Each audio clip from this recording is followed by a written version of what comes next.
अस्सलाम वालेकुम दोस्तों, आज आपको एक बहुत ही अहम और बड़ी ब्रेकिंग न्यूज़ से आगाह करते चलें। शाहिद फरीदी के यहाँ बेटे की पैदाइश। हाँ, बिल्कुल आप लोगों ने सही सुना।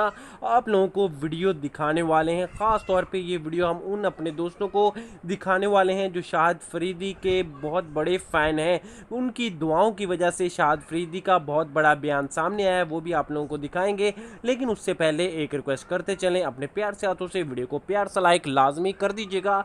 चैनल पे फर्स्ट टाइम है तो चैनल को सब्सक्राइब और बेल आइकन को लाजमी दबा लेना है ताकि हर अपडेट्स आप तक हम सबसे पहले पहुंचाते रहें। तो शाहिद फरीदी ने अपने शौकीन, अपने फैन से सबसे पहले तो थैंक यू कहा है, क्योंकि ये आप लोगों की दुआओं से उन्होंने कहा है कि 5 बेटियों के बाद ये पहला बेटा हुआ है। उन्होंने ट्वीट में वाज़ह तौर पे ये कह दिया कि मैं अपने तमाम फैंस का दिल से शुक्रिया अदा करता हूँ। आप लोगों को कोई भी अगर हमसे बात करनी है तो आप कमेंट्स में कमेंट्स लाजमी कर दीजिएगा और इस चैनल को लाजमी तौर पर सब्सक्राइब कीजिएगा।